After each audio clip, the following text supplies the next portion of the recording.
ये घोड़िए रह गई बिया बिया जकरा 35 बरस से तू चढ़ता रह छी छी कहले जी एकर चूड़ी चे लगाती हां हम गंगा जी में बूढ़ के मुंह जाए काहे खाते मुंह बो तारा घरवा का नहर पिया हां खखड़ी वही में डूब के मर जा ओही में तो डूब के ना हां तू बांसा रोप दी हो तू अपना में मर जा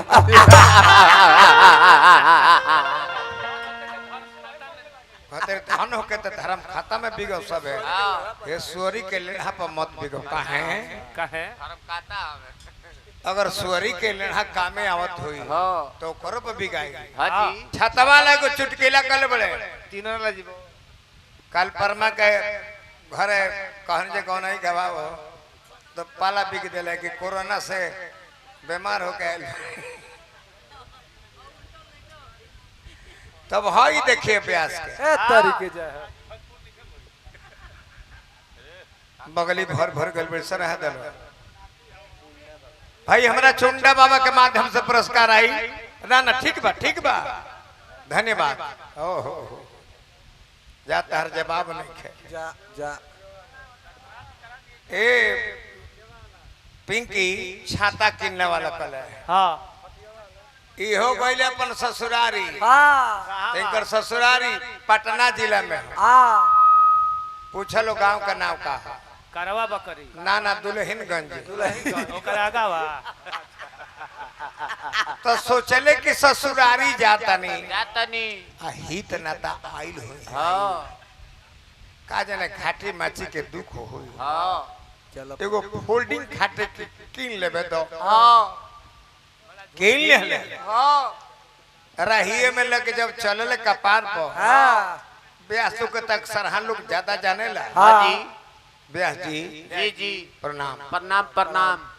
कहाँ जाता नहीं वो खाटी ले बानी कल की जात बानी ससुरारी खाटी ई खाटी ननी हां कि ननी कितना रुपए का 350 के पौला तो पटना जिला के भाषा हमनी के होला नु जे ठगा गइलो मरवाइलो हां बगली कटवाइलो हां बाकी मगध में पट्टो मगध में आवेला हां ओजा कहल जाला कि मरवाइलो अब पैसा मरवा कल जा हिया हे पाहू जाए पा मरवाइलो आए हे पहुना चली कि तो मरवाइलो कहते रे सब का बात हो गई भाई फिर लेके चले 1.5 किलोमीटर गइर ले अरे ब्यास जी प्रणाम प्रणाम ई कहले जे खाटी है कहाँ जाई दुल्हनगंज ससुरारी है अच्छा खाटी तो किननी है कतना के तो 150 रुपया घट गए हट गइले कहले जे 200 के जाए मरवाई जाए पहुना मरवा आइलो फिर चलत रे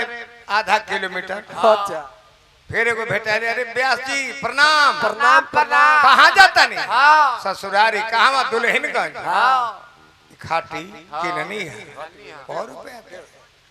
150 का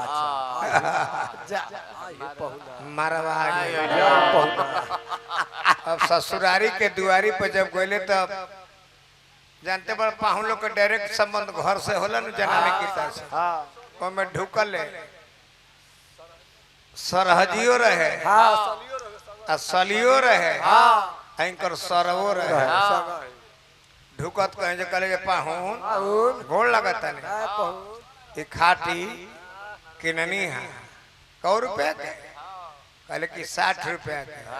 ये पाहुन आए पहुना मरवाई ओहो